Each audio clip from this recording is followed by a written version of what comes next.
Hello everyone, good morning. তোমরা সকলে কেমন আছো? আশা করি ভালো আছো, সুস্থ আছো। আমিও ভীষণ ভীষণ ভালো আছি। এখন তো অনেকই ভালো আছি, তাই জন্য বললাম ভালো আছি। তো যাই হোক, গলার ভয়েসটা যদি অন্যরকম মনে হয় কিছু মনে করবে না। কেন বলো তো? আমি একটুখানি চিল্লেছি, মানে ওপর থেকে, আর একটুখানি গান চলছিল, জোরে জোরে আওয়াজ করেছি। এই জন্য গলাটা একটুখানি মনে হচ্ছে ভেঙে গেছে, কিন্তু না, ওটা ঠিক হয়ে যাবে। তো একটুখানি থাকলেই ঠিক হয়ে যাবে। তো যাই হোক, তোমরা সকলে কেমন আছো অবশ্যই কমেন্ট করে বলো। আর ভিডিওটা শেষ পর্যন্ত দেখো, আশা করি তোমাদের ভালো লাগবে। আর তার আগে সকলকে জানাই হ্যাপি হোলি। সকলে হোলি দোল পূর্ণিমার অনেক অনেক শুভেচ্ছা। তোমরা সকলে কেমনভাবে দোল কাটালে, হোলি খেললে, রং খেললে, সেটা আমাকে অবশ্যই কমেন্ট করে বলো কিন্তু। আর আমি আমার শর্ট ভিডিওর মাধ্যমে তোমরা দেখতেই পাবে যে আমি কীরকমভাবে রং খেলেছি আর কীরকমভাবে ভূত হয়েছি। আসলে রং মাখানোর আমার অনেকেরই ছিল, কিন্তু আমি রং খেলিনি। কিছু শর্ট ভিডিও করার জন্য জাস্ট নিজের গালে নিজেই রং দিয়েছি। আর বাইরে কোথাও বেরোয়নি, ঘরে যারা যারা এসেছিলো তাদের কাছ থেকে একটু হালকা হালকা করে রং নিয়েছি। তো যাই হোক, ভিডিওটা দেখো। আমি বিছানাটা ভালো করে পরিষ্কার করে গুছিয়ে নিচ্ছি। আর এই বিছানার চাদরটা পাতা রয়েছে, তার মধ্যে দেখো লেপ টেপ সব কিছু নিচে নামিয়ে ভালো করে কিন্তু ঝেড়ে পরিষ্কার করে নিয়েছি। আর সেটা শ্যুট করতে পারিনি, মাঝখান থেকে তোমাদের শ্যুট করে সেটাই দেখালাম। তো আজকে আমি অনেক কাজ করব, সেই সব কাজের মধ্যেও তোমাদের দেখাবো আমি কি কি কাজ করছি আর কি কি ভিডিও করছি। তো দেখো একটু একটু করে ভিডিওটা শেষ পর্যন্ত, আশা করি ভালো লাগবে। আর তার আগে একটা কথা না বললেই না, আমাকে বলতেই হচ্ছে। বন্ধুরা, তোমরা আজকে মানে এই কয়েকদিনের লাইভে আমাকে এত এত ভালোবাসা দিচ্ছ লাইভে এসে, আমি তো পুরো অবাক। আমি তো খুব খুব খুব খুব খুশি। যে খুশিটা আমি তোমাদের সামনে বলে বোঝাতে পারবো না যে আমি কতটা খুশি। তো যাই হোক, তোমরা এভাবে আমাকে ভালোবাসা দিয়ে যাও। যদি তোমাদের ভালোবাসা আমি এরকমভাবে পাই, তো আমি তোমাদের কথা দিচ্ছি, তো সেইভাবে আমি তোমাদের পছন্দ মতো শাড়ি পরেই আমি আসবো লাইভে। আর এখন তো গরম পড়ে গেছে, আশা করি তোমাদেরকে আমি লাইভ মানে খুব ভালোভাবে লাইভ ভিডিও দিতে পারবো।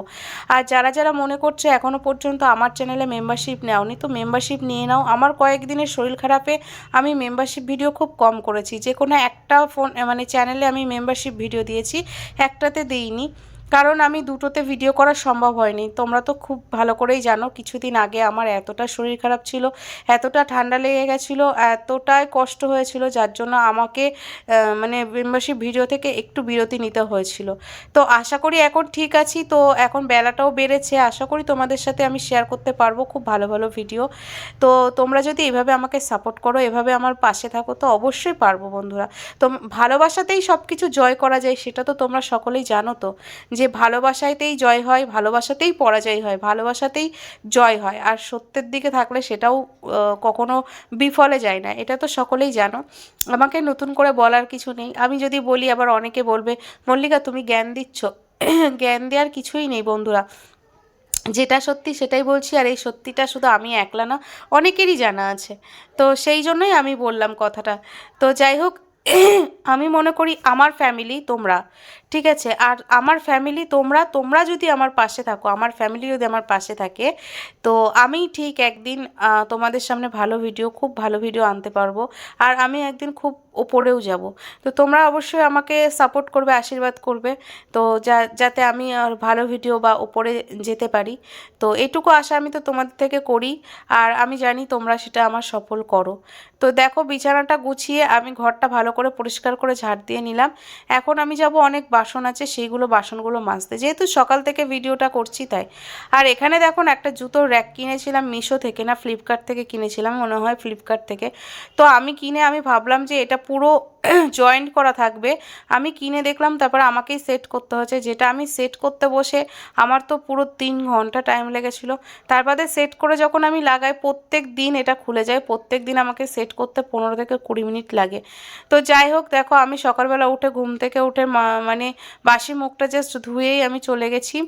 আর এখনও পর্যন্ত আমার মাথা টাথা আঁচড়ানো হয়নি। আর আমার মুখটা দেখো কেমন ফোলা ফোলা লাগছে, তোমরা দেখে বুঝতেই পারছো। কারণ আমার না বিভৎস পরিমাণে সেই সময় শরীরটা খারাপ ছিল, তার জন্যই এরকম লাগছে। তো তোমরা কিছু মনে করো না, আমার মুখটুকু দেখে ভাবছো হয়তো রাগি রাগি, আমি পুরো রেগে আছি, ফায়ার ব্রিগেড। না বন্ধুরা, কোনো রেগে ফেগে কিছুই নেই, কারণ মাথাতে একটুখানি লেবু লাগিয়েছিলাম, সেই জন্য মাথাটা ভালো করে আমি পরিষ্কার করে ধুয়ে নিলাম। তো মানে পরিষ্কার করে মাথাটা আঁচড়ে নিলাম, মাথায় লেবুর রস মাখিয়েছিলাম। তো দেখো তারপরে এখন তোমাদের দাদাভাই মাছ নিয়ে এসেছে, এই কাতলা মাছ নিয়ে এসেছে। কাতলা মাছটা এত ভালো দেখতে, এত ভালো লাগছিল, আমি ভাবলাম যে মাছটার খুব ভালো টেস্ট হবে, কিন্তু সত্যি মাছটার খুব ভালো টেস্ট হয়েছে। আর কিন্তু তোমাদের দাদাভাই বলেছিল মাছটাকে খুব ভালো করে রান্না করতে, তো আমি মাছটাকে খুব ভালোভাবেই রান্না করেছিলাম, খেয়ে সকলে ভালো বলেছিল। তারপরে আমি এখানে চলে আসলাম, আর দেখো পেঁয়াজ নিয়ে এসে তোমাদের দাদা কিভাবে রেখেছে, আর শাক নিয়ে এসছে। জানো তো আমাদের বাড়িতে মাছ হোক আর যাই হোক, আমাদের বাড়িতে শাক হবেই হবে। তুমি দেখবে প্রত্যেকটা ভিডিওতে আমার শাক রান্না হবেই হবে, জানি না কেন। তো যাই হোক, আর শাকটা তোমাদের দাদা খায় কিসের জন্য জানো তো? ও জানি না কেন, শাক ওকে দিতেই হবে, তুমি যতই ভালো মন্দ রান্না করো না কেন, শাকটা ওর চাই আর চাই। তো শাক আমার হবেই। তো যাই হোক, ভিডিওটা তোমাদের সকলের কেমন লাগলো অবশ্যই কমেন্ট করে বলো, আমার কথাগুলো কিছু মনে করো না। আমি এখন শাক ফাক কেটে গুছিয়ে গেছিয়ে নিয়ে যাব ঘরদোর মুছতে, তাই দাদার ঘরে চলে এসেছি। দাদার ঘর থেকে একটা জামা কাপড় নিতে আমার ঘরে দেখো খুঁজলাম, আমি পেলাম না, তাই দাদার ঘরে গেছি। দাদার ঘর থেকে একটা গেঞ্জি ছিঁড়া পেয়েছি, টুপিটা আলাদা করে চালের ওপর ফেলে দিয়েছি, আর গেঞ্জিটাকে নিয়ে এসেছি আমি ঘর মুছবো দেখে। আর এইসব বাতেল জামা কাপড়গুলো সব বাইরে বের করে দিয়েছি। তো যাই হোক বন্ধুরা, আজকের ভিডিওটা তোমাদের সকলের কেমন লাগলো, কেমনভাবে পছন্দ হলো কি না হলো, এটা আমাকে কমেন্ট করে বলো। আর ভিডিওটা কিন্তু প্রচুর লং হয়েছে, 6 মিনিট, মানে ধরতে গেলে 7 মিনিট, মানে 5 সেকেন্ড কম 7 মিনিটের ভিডিও হয়েছে।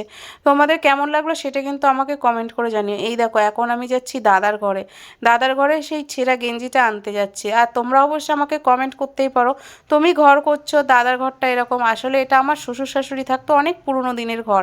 এই ঘরটা আমি ঠিক করব, এখন আমি আপাতত পারছি না। আমার যে ঘরটা ওপরে হচ্ছে, ওপরে আমরা শিফট হয়ে গেলে দাদা নিচের রুমটাই থাকবে, তখন আমরা এই রুমটা ঠিক করব ভালো করে পরিষ্কার করে। তো যাই হোক, আজকের মতো ভিডিওটা এ পর্যন্ত। সকলে ভালো